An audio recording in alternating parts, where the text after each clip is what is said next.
এই জনগোষ্ঠীকে তার সম্মানের সাথে ডিগনিটির সাথে সেফটি সিকিউরিটি এনশিওর করে তাদেরকে তাদের দেশে তাদের মাটিতে আমরা ফেরত পাঠাতে চাই। বাংলাদেশ সরকার ইতিমধ্যেই মিয়ানমারের সরকার, আরাকান আর্মি, বিভিন্ন স্টেক হোল্ডার যারা আছে তাদের সাথে আমরা এঙ্গেজমেন্ট করছি, যোগাযোগ করছি। আমরা আজকে এসেছিলাম রোহিঙ্গা ক্যাম্প ভিজিট করতে, রোহিঙ্গা ক্যাম্পের বিভিন্ন সমস্যাগুলো দেখতে। কোথায় আমাদের এখানে আপনারা জানেন ইউএন এজেন্সি, ইন্টারন্যাশনাল এজেন্সি, আমাদের বাংলাদেশি এনজিও, বহু ইন্টারন্যাশনাল এজেন্সি এখানে বহু বছর ধরে কাজ করছে, 2017 থেকে কাজ করছে এখানে।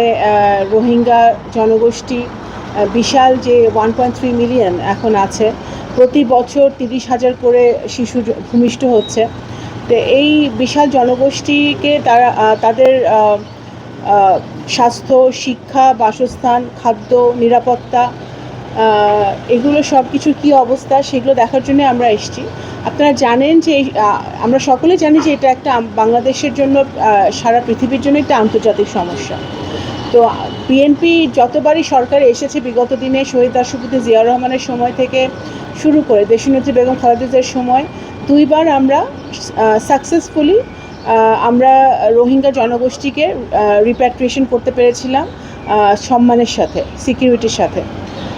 আজকে এই অবস্থা এখন বিরাজ করছে মিয়ানমারে এবং বর্ডারে, এখন সিচুয়েশন অনেক বেশি কমপ্লিকেটেড, আমাদের সমস্যাগুলো অনেক কমপ্লেক্স। সেই বাস্তবতায় বাংলাদেশ জাতীয়তাবাদী দলের সরকার অত্যন্ত বদ্ধপরিকর যে আমরা রিপ্যাট্রিয়েশন করতে চাই এই জনগোষ্ঠীকে তার সম্মানের সাথে, ডিগনিটির সাথে সেফটি সিকিউরিটি এনশিওর করে তাদেরকে তাদের দেশে তাদের মাটিতে আমরা ফেরত পাঠাতে চাই, যাতে তারা তাদের দেশে গিয়ে ভালো থাকতে পারে, কাজ করে খেতে পারে, তাদের মৌলিক অধিকারগুলো তারা পায় সেখানে।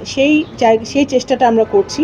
তা বাংলাদেশ সরকার ইতিমধ্যেই মিয়ানমারের সরকার, আরাকান আর্মি, বিভিন্ন স্টেক হোল্ডার যারা আছে তাদের সাথে আমরা এঙ্গেজমেন্ট করছি, যোগাযোগ করছি।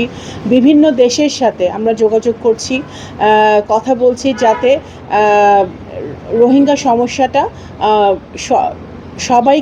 সবাইকে নিয়ে সমাধান করা যায়। সবাই যেন, আপনার চীন আছে, ভারত আছে, আর আসিয়ান দেশগুলো আছে, আমাদের মুসলিম দেশগুলো আছে, ওয়েস্টার্ন দেশগুলো আছে, সবাই কিন্তু এখানে অবগত আছে যে এখানে একটা বিশাল পৃথিবীর সবচেয়ে বড় একটা রেফিউজি সংকট রোহিঙ্গা সমস্যাটা।